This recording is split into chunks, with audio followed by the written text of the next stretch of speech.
believe in the state of Florida of protecting the fairness and the integrity of women's athletics.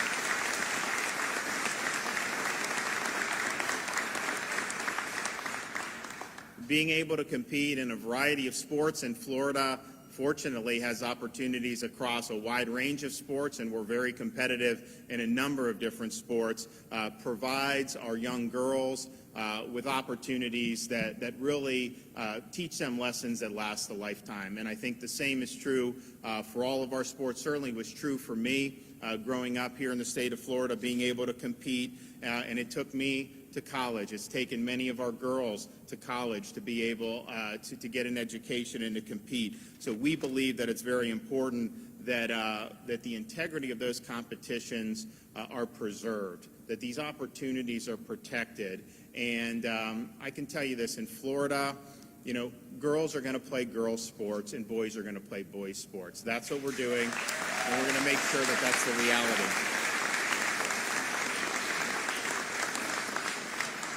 So the bill that we're doing today will ensure fairness for women athletes for years to come in the state of Florida.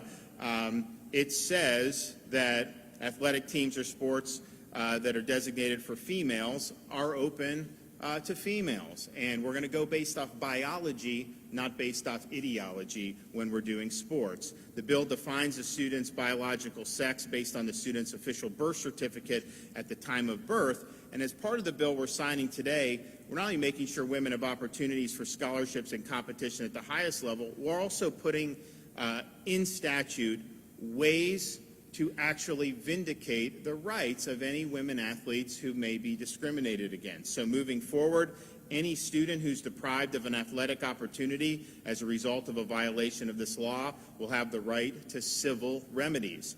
Any school or public post-secondary institution that suffers direct or indirect harm as a result of a violation of this bill, including by a governmental entity, accrediting organization, or athletic association, can also pursue civil remedies. Any student who's subject to retaliation as a result of reporting a violation of this bill can also pursue civil remedies. And so we're not just setting a standard, we're also providing ways where that fairness and the equality can be enforced on behalf of our girls and our women athletes. And so one of the reasons why I think this has become an issue is because we've seen, particularly in other states, you would have these blatantly unfair track races and all these other things where these girls train and then they end up not being able to advance to compete in state or what have you. It wasn't a level playing field. It wasn't fair. And Selena is here from Connecticut, and she's going to talk about how this has impacted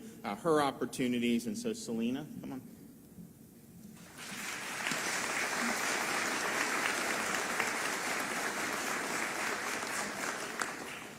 My name is Selena Soul, and I'm a track and field athlete from Connecticut. You may know my story, but if you don't, I'd like to share how a bad policy in my state of Connecticut has robbed me, my teammates, as well as every other female track athlete in my state the opportunity to compete on a fair and level playing field. I have been competing in track and field since my mom introduced it to me when I was a little girl. Track means everything to me. I would wake up every morning eager to get on the track, waiting to run, waiting to jump. I love my sport. I've spent countless hours trained to shave fractions of a second off of my time, so I could be the best because I race to win. But my chances of being first, of being the best, were shattered.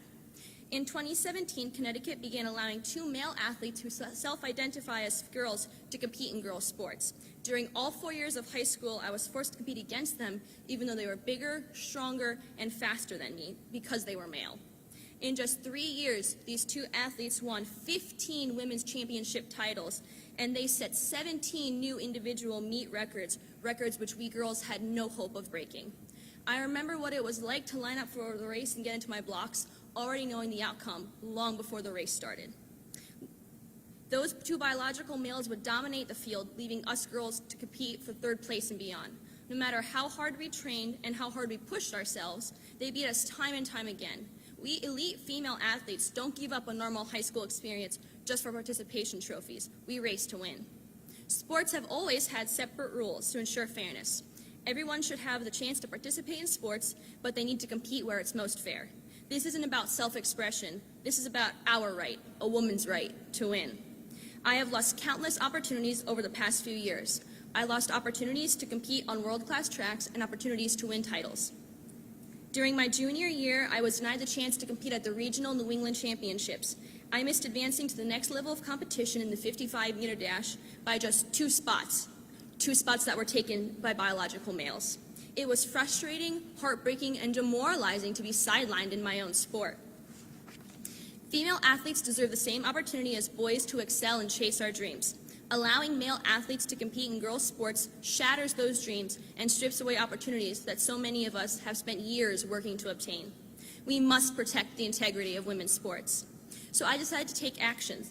3 of my fellow female athletes and I filed a lawsuit last year with the Alliance Defending Freedom against the Connecticut Interscholastic Athletic Conference because girls and women deserve the chance to compete on a fair playing field. After reviewing the Fairness in Women's Sports Act, all I can say on behalf of all female athletes is thank you, Governor.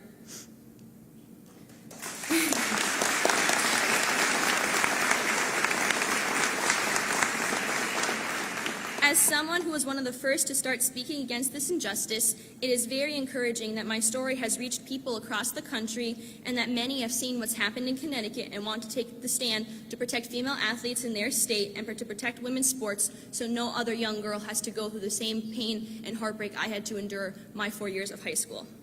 I am grateful to Florida lawmakers and especially Governor DeSantis for preserving fairness in women's sports and allowing countless young girls and women the opportunity to succeed in the sport that they love. As a female athlete, I recognize the opportunities for higher competition are limited, including access to college recruitment, scholarship funds, equal access to facilities, coaches, training opportunities, and even opportunities to play professionally, even decades after Title IX.